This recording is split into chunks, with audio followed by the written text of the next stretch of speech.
All right, here we are in Photoshop if you've never brought a screenshot recording in. So I thought I'd do that right quick for those people who need that.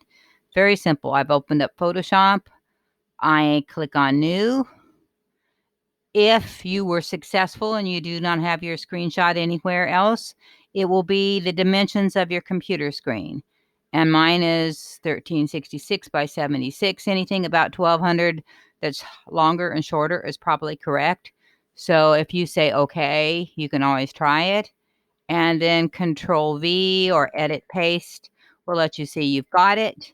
And then I do this very same thing that I did in Windows Paint, and I come in and I crop it, and then I can take that text image and do all kinds of things to it, duplicated, whatever I might want to do it.